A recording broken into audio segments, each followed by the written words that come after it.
میں نے آپ کے سامنے اللہ کے قرآن سے آیت پڑھی، خدا کہتا لا یملکون الشفاء الا من اتخذ عند الرحمن عہدا، کوئی مالک نہیں شفاعت کا لیکن ایک ہے جس نے مجھ سے پہلے ہی وعدہ لیا ہوا۔ اس کا مطلب ہے کہ صاحبان فضل وہ ہیں جو اللہ سے بروز قیامت امت کی بخشش کروا سکیں گے۔ ہر انسان کی عبادت کے پیچھے جو لالچ ہے وہ لالچ ہے جنت کا، جنت مل جائے، جنت مل جائے۔ خدا چاہتا ہے کہ مخلوق میری عبادت قربت کی نیت سے کرے۔ اور یہاں میں اہل علم تقریر کر رہا ہوں، جنت بھی ایک نہیں، جنتیں بھی 5 ہیں۔ اور اللہ قرآن میں فرماتا ہے کہ کچھ ایسی جنتیں ہیں جو اپنے جنتیوں کو خود ڈھونڈتی ہیں۔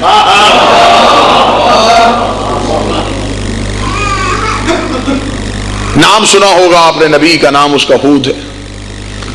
ایک ایسے دربار میں جا کے کھڑا ہو گیا جہاں ایک بادشاہ بیٹھا ہوا ہے تخت پہ، صرف اختیار جنت سنانے لگا۔ دربار میں جا کے کھڑا ہوا اور جو تخت پہ بیٹھا اس کا نام کیا ہے؟ وہ شداد ہے۔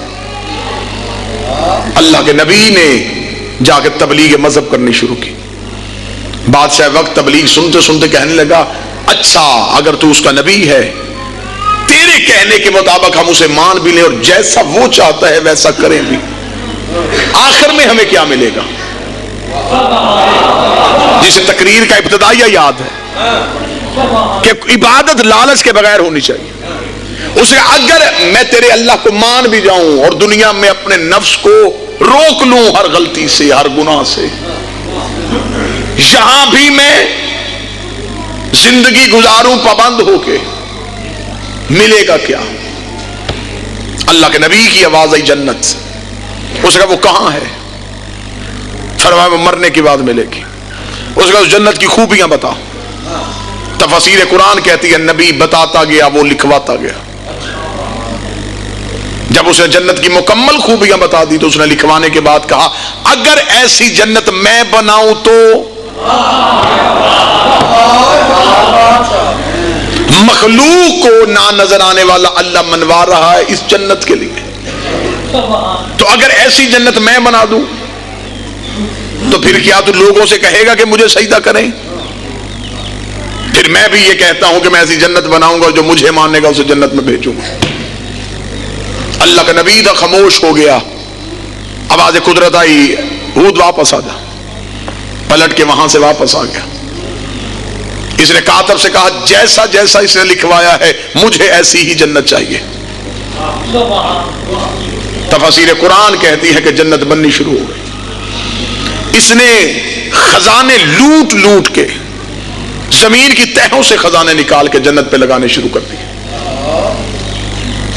جنت کی دیواریں کھڑی ہونی شروع ہو گئی اور وہ عام دیواریں نہیں تھی، کتابیں کہتی ہیں کہ سونے کی اینٹ لگ رہی تھی،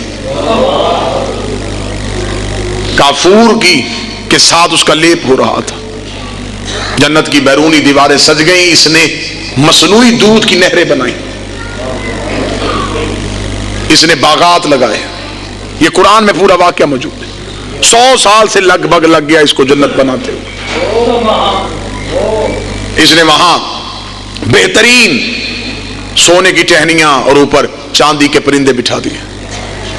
جب اس نے دودھ کی نہریں بنائی تو آپ بہتر سمجھتے ہیں کہ دودھ رکا رہے تو اس میں بدبو آتی، اب اس دودھ کو جاری رکھنا تھا۔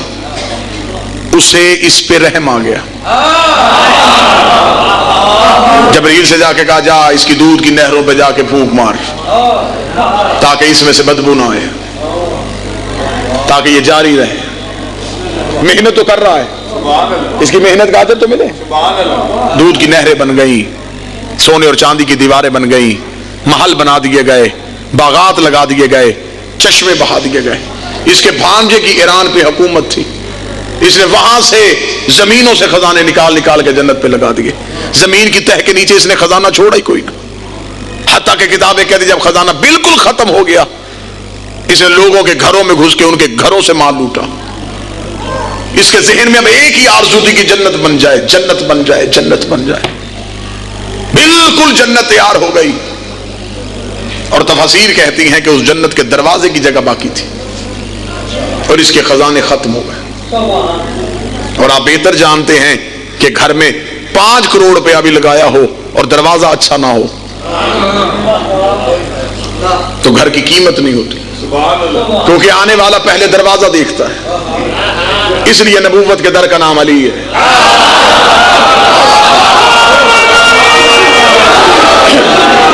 دروازہ قیمتی ہونا چاہیے۔ سارے گھر کا روب دروازے کی وجہ سے ہوتا ہے۔ اب جس جنت پہ 100 سال پورے خزانے لگائے، اس کا دروازہ عام تو نہیں ہونا چاہیے۔ پیر حبیب شاہ جی دروازہ بھی سے بہت قیمتی چاہیے تھا، لیکن مجبوری یہ تھی خزانہ ختم ہو چکا تھا، لوگوں کے گھروں سے مال لوٹا جا چکا تھا، زمین کی کھدائی ہو چکی تھی، مخلوق کو غریب کر دیا تھا اس نے جنت بنانے کی خواہش۔ جب دروازے کی جگہ باقی تھی اور اب پریشان دربار میں بیٹھا ہے کہ دروازہ کہاں سے آئے، یہاں اللہ کا وہی نبی دوبارہ آ گیا۔ کیا بنا تیری جنت کا؟ کہنے کا تھوڑا انتظار کر، دروازہ مکمل ہونے دے پھر دکھاؤں گا۔ میں نے خود نہ دیکھی نہ کسی کو دیکھنے دی، دکھاؤں گا تب جب جنت کا دروازہ لگ جائے گا، پھر کھول لوں گا، پھر لوگوں کو دکھاؤں گا میری دنیا میں بنائی ہوئی جنت کیسی ہے۔ اس کی جنت تو نظر نہیں آتی، میں دکھاؤں گا بھی، میں لوگوں کو وہاں رکھوں گا بھی جو مجھے سجدہ کریں گے۔ اللہ کا نبی واپس گیا اور چہرے پہ مسکراہٹ ہے کہ اس کی جنت نامکمل ہے۔ معصومین فرماتے ہیں کہ خدا کو پھر ترس آیا، جبریل لباد بشریت میں اس کے دربار میں آ کے کھڑا، اس کا کون ہے؟ فرمایا دروازے بنانے والا مستری۔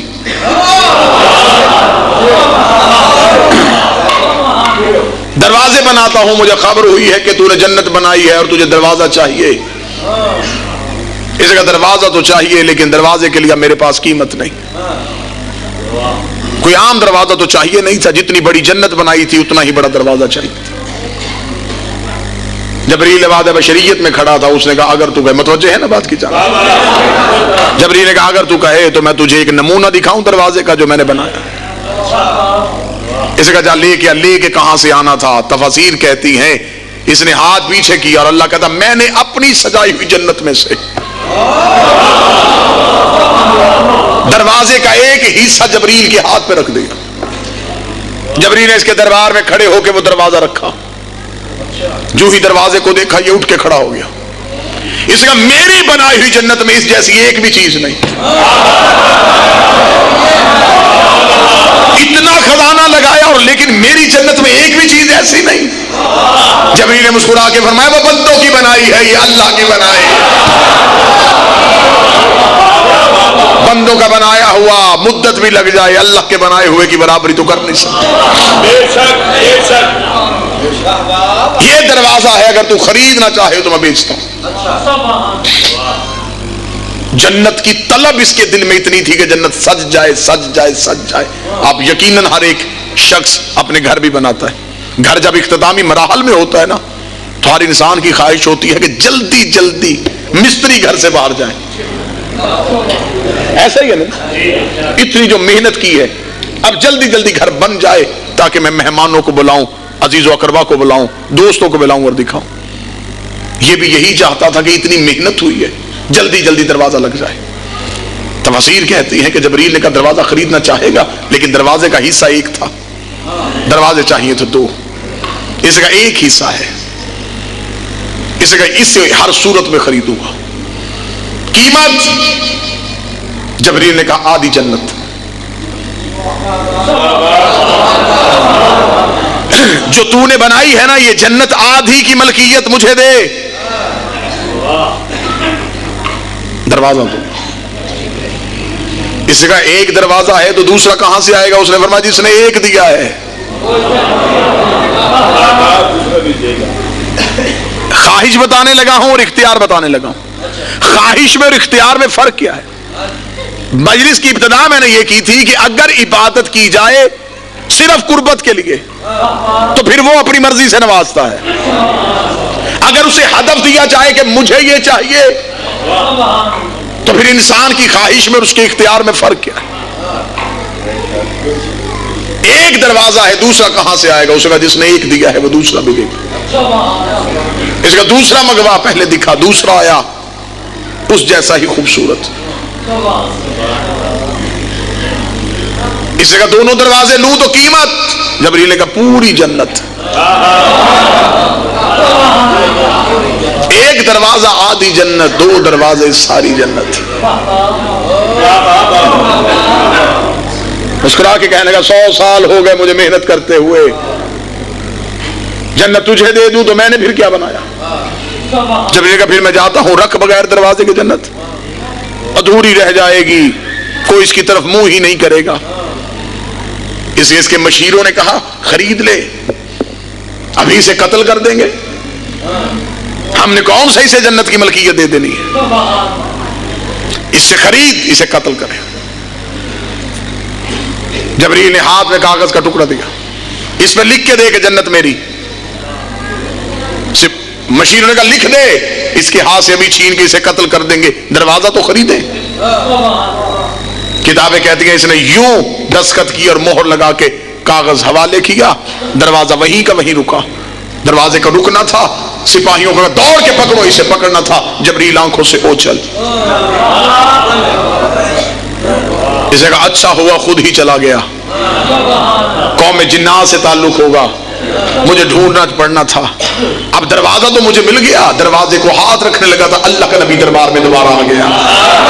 آواز یہ کہنے لگا ابھی مجھے اللہ نے وحی کی ہے, اس نے کہا یہ دروازہ میں نے بھیجا تھا, اور جو لے کے آیا تھا وہ دروازے بنانے والا معمار مستری نہیں تھا, وہ اللہ کا بھیجا ہوا فرشتہ تھا جو تیرے دربار میں دروازہ رکھ کے گیا ہے. خدا نے کہا 100 سال لگ گئے ہیں تجھے زمین سے خزانے نکال نکال کے اپنی جنت بنانے کے لیے, اور تیری جنت میرے جنت کے ایک دروازے پہ تل گئی ہے. تیری جنت میری جنت کے ایک دروازے پہ تل گئی ہے, اور اس دروازے جیسے ہزاروں دروازے میں نے حسین کی جنت میں سجائے ہوئے ہیں. اس دروازے جیسے ہزاروں دروازے میں نے حسین کی جنت میں سجائے ہوئے ہیں. اب تلا گنگ کا مجمع سوچ کے فیصلہ کرے, جس جنت کا ایک دروازہ شتاب کی پوری جنت توڑ گیا, اس حسین نے وہ پوری جنت ماتمی کے آنسو میں توڑ دی.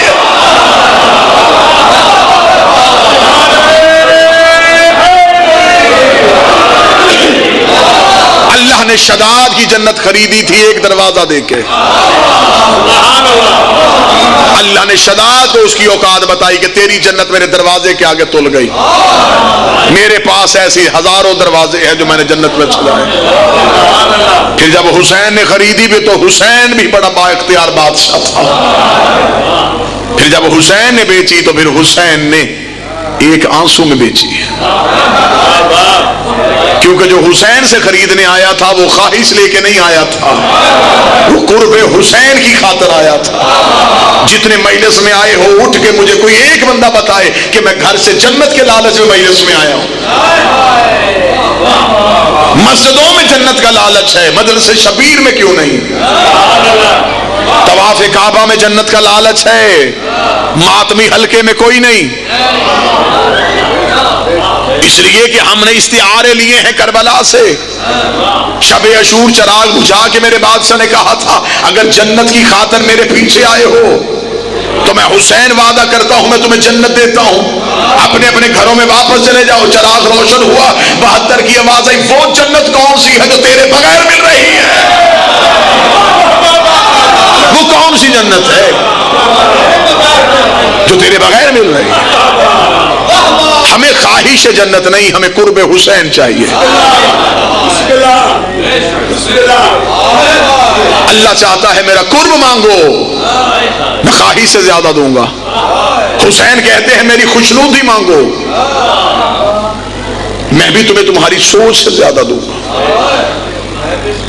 لہذا آل محمد سے مانگنے کا طریقہ یہ نہیں ہے کہ ہم اپنی خواہشات کی فہرست ان کے آگے رکھیں. ان سے مانگنے کا طریقہ ہے کہ ان سے انہیں مانگا جائے. دنیا میں بادشاہی کرنا چاہتے ہو تو علی سے علی مانگ کے دیکھو. لفظ کا قتل ہوا, میں صدر پھر دہرانے لگا ہوں. دنیا میں بادشاہ چاہتے ہو حسین سے حسین مانگ کے دیکھو. ان سے صرف انہیں مانگو. ہاں پھر یہ اعلی مالکوں کا ترہ امتیاز ہوتا ہے جب نوکر تنخواہ کی ڈیمانڈ نہ کرے,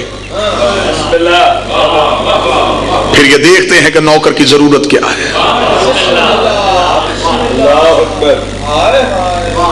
قرب پروردگار چاہیے تو قرب پروردگار اصل میں معرفت معصومین ہے. ہم نماز کی نیت پڑھتے ہیں قربتاً اللہ. معصوم سے آ کے بندے نے پوچھا مولا اللہ کی قربت کیا ہے؟ فرمایا ہم 14 کی ولایت پہ یقین کرنا. ہم میں سے ایک ہی ولایت پہ بھی تم نے شک کیا تو سمجھو کہ تم نے اللہ کی قربت کو کھو دیا. کیونکہ اللہ عبادت اپنا آپ منوانے کے لیے نہیں کروا رہا, ہماری معرفت کے لیے کروا رہا. وہ مخلوق کو سجدے اس لیے نہیں کروا رہا کہ اس کی معبود ہونے میں اضافہ ہو سکے. وہ تمہیں سجدے اس لیے کروا رہا ہے کہ معرفت معصومین ہو سکے. خدا نے قرآن میں کہا نماز پڑھو. ہم نے کہا کیسے؟ فرمایا جیسے میرا نبی پڑھتا تھا. اب خدا نے تو ہمیں نماز میں ہماری مرضی چلنے نہیں دی. کوئی بندہ اپنی مرضی سے نماز کی رکعتیں سیدھی کر کے دکھائے. رکعتیں سیدھی کرنی کیا صورت بھی بدل نہیں سکتے. قرآن میں باقی بھی تو اللہ ہی کی بھیجی صورتیں ہیں. کوئی صورت پلٹو گے نماز باطل ہو جائے گی. الحمد بدل کے دیکھو, رکوع کی تسبیح بدل کے دیکھو, سجدے کی تسبیح بدل کے دیکھو. یہ اللہ کیوں نہیں نماز بدلنے دے رہا؟ میرے مالک کوئی اور سورت الحمد کی جگہ پڑھتے ہیں, سورہ یاسین پڑھیں. فرمایا نہیں, نبی نے الحمد پڑھ دی ہے, اب تمہیں یہی پڑھنی پڑے گی. کیونکہ اللہ وہ عبادت چاہتا ہے جو حجت چاہتی ہے. پھر یہ طلاقان کا مجمع سوچ کے فیصلہ کرے, جب اللہ بغیر حجت کے اپنی عبادت قبول نہیں کرتا تو ہماری عبادت بغیر حجت کے قبول کیسے کر لے گا؟ جب وہ بغیر حجت کے ہمیں عبادت کا طریقہ نہیں بتاتا تو ہماری عبادت بھی بغیر حجت کے قبول نہیں کرے گا. اللہ کی ربوبیت, اللہ کے راز پانے کے لیے معرفت معصومین ضروری. حسین سے حسین کی خوشنودی مانگی, حسین نے آنسو میں بیچ دی. کتنا آنسو مانگا حسین نے؟ ایک آنسو. اور کتنا؟ ایک مچھر کے پر کے برابر. پانی تمہاری آنکھ میں آ گیا. اگلے جملے کریم کے نہ ہو تو مجھے بادشاہ معاف نہ کرے. حسین یہ نہیں کہا کہ اگر تمہاری آنکھ میں آنسو آ گیا میں حسین پھر تمہیں ثواب دوں گا, اجر دوں گا. حسین نے کہا میں تمہاری جنت کا ضامن ہوں. میرے اہل سنت بھائیوں کے پاس 10 صحابہ ہیں جنہیں نبی نے جنت میں جانے کی بشارت دی ہے. انہوں نے مسجد کے محراب میں ان 10 صحابہ کے نام لکھے. کون؟ یہ وہ صحابی ہیں جنہیں نبی نے جنت میں جانے کی بشارت دی ہے, جنہیں عشرہ مبشرہ کہا جاتا ہے. انہیں نبی نے جنت میں جانے کی بشارت دی ہے. تم سارے وہ بیٹھے ہو جنہیں محمد نے جنت میں جانے کی ضمانت دی ہے. بشارت والے اور ہیں, ضمانت والے اور. دنیا کا دستور ہے اور تجارت کا قانون ہے کہ چیز خریدو سستی, بیچو مہنگی. تجارت اس قانون کے بغیر ہوتی نہیں. قوانین تجارت میں سے تجارت کا اصول ہے چیز خریدو سستی, نفع رکھو بیچو مہنگی. ہر نبی نے جنت بہت مہنگی بیچی. نبیوں نے جنت کا معیار رکھا, 50 نمازیں پڑھو پھر لے کے دیں گے, 3 ماہ کے روزے رکھو پھر لے کے دیں گے, ہفتے والے دن شکار نہ کرو پھر لے کے دیں گے, یہ عمل کرو پھر لے کے دیں گے. ہر نبی نے جنت کی قیمت یہ رکھی. امت ترستی رہی جنت کیسے ملے گی.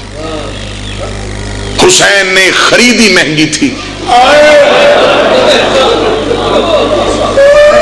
بیچ بڑی سستی دی. ابھی میں نے جو تمہیں قیمت بتائی ہے ایک آنسو, حسین نے خریدی بھی آنسو میں تھی.